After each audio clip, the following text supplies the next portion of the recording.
Today I want to show you something important about print on demand. A lot of people spend all their time chasing brand new products, but sometimes the biggest opportunities are the ones hiding in plain sight. Even in 2026, one of the best products you can sell online is still the Humble t-shirt. It's the first print on demand product I ever sold, and it's by far my best seller after almost 10 years. Now I want to highlight specifically the Gildan 5000 t-shirt because it has one of the best, if not the best, profit margins. And that is one thing that I focus a lot on, because I'm not just doing this to generate sales to impress you with my sales numbers. I also want to impress you with how much money I keep as profit at the end of the day. The Gildan 5000 allows me to do that, and it sells all over the place. You've seen it selling on Amazon, on Etsy, and other marketplaces. After that, we're gonna do something that I think every seller should do before launching any product. We're gonna validate the demand by looking at actual products that are selling right now that I handpicked to share with you. Let's jump in. Here we are inside Printify looking at the Gildan 5000 heavy cotton t-shirt. By the way, it's also a unisex t-shirt, so you can sell this to men and women with no problems. If you've been in print on demand for any amount of time, you've probably seen this shirt before, and for good reason. It's a bestseller in Printify's catalog and a bestseller across the internet. It's affordable, it's widely available, and it comes in a massive range of colors. If you scroll down here and click the details button here behind me, you'll actually be able to see under the product variants tab that it is available in just an insane amount of colors. Basically the whole rainbow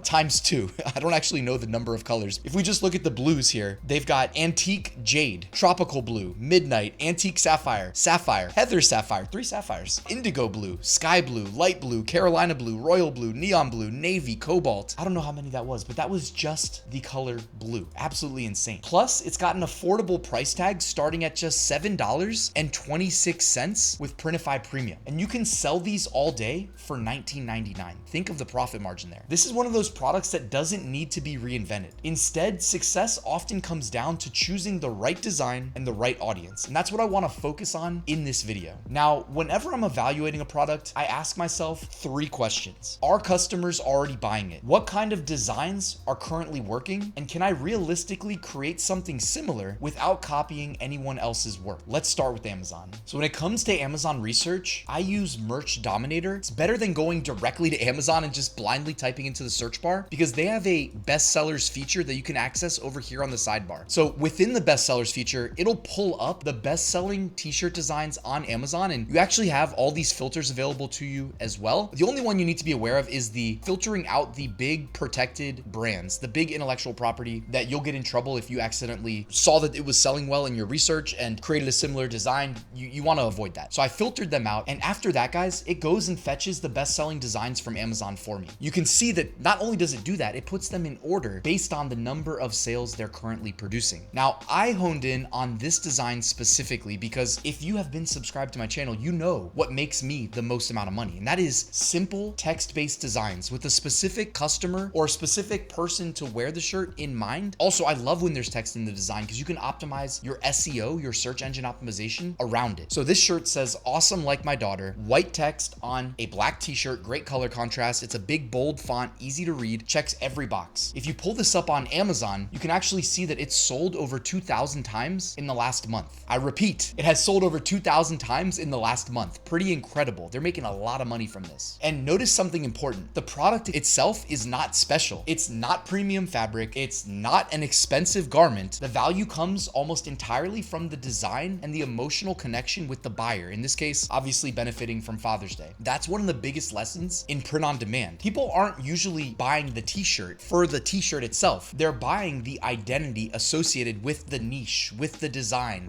with the humor. A lot of times I prefer selling designs that evoke emotion. Humor is one of them that I like to lean into. It could be a gift. It could be something that feels personal. Take a look at this specific design. There's nothing special about it, but when a dad receives this as a gift for Father's Day from his daughter, you can bet he's gonna laugh and think of her every time he wears it. That's something we can lean into as a print on demand seller. Now let's switch over to Etsy. This specific t-shirt has sold 28 times in the past 24 hours. We know that because Etsy's telling us right there. It's definitely seeing a bump for Father's Day demand. You can see in the title, gift for men, gift for dad, Father's tee, funny men meme shirt, and up here, because I'm using the Everbee Chrome extension that assists Etsy sellers in doing research on Etsy, I can see that this has sold roughly 141 times in the last month. And this is representing the non-Father's Day demand. That's just the evergreen demand. The Father's Day numbers will start start to roll up in the end of June, early July. It's done almost 4,000 total sales. It has over 100,000 views, a 3.74% conversion rate, and the listing age is 19 months. So it's relatively new. All right, imagine if you launched a print-on-demand t-shirt listing today, and in 19 months, it's making you 141 sales a month. The potential is definitely there, guys. And if it can sell this well on Etsy, you bet that you can double the sales, if not more, by also listing it on Amazon. This is literally what I do, guys. And it's with designs just like this. Simple text-based designs. I love the t-shirt design, by the way. It says, "Don't worry, I got this. I watched a YouTube video." Simple, again, guys, white text on a black shirt. It doesn't need to be more complicated than that. If you intend to sell t-shirts on Etsy and Amazon, the main thing that you need to do is, number one, the designs can't be bad, but we're talking about text-based designs here. It's hard to mess up. You cannot skip research. You have to be selling designs that people are actually looking to buy in order to hit your goals. My goals were always to make as much money as possible, not just in revenue, but profit specifically, which is why we're here talking about the Gildan 5000 t-shirt specifically, which you can integrate your Etsy seller account with Printify and start listing these today, as well as integrating Printify with Amazon Seller Central and start listing them today. If I were launching a new t-shirt today, I'd probably focus on one of these three angles: a gift niche, a personalization niche, or a passionate hobby community. Especially if you don't want to do the extra effort of personalization, lean into people's passions and hobbies, because those buyers often have the strongest purchasing intent. Hopefully this gives you a framework you can use not just for t-shirts, but for any print-on-demand product you find inside Printify. And there is a vast selection. Start with the product, validate the demand, study what's already working, and create your own unique vision for a specific audience based on each niche and what's currently working in that niche. If there's another Printify product you'd like me to analyze in a future video, let me know down in the comments and I may feature it in the next episode. Thanks for watching, and I'll see you guys in the next one.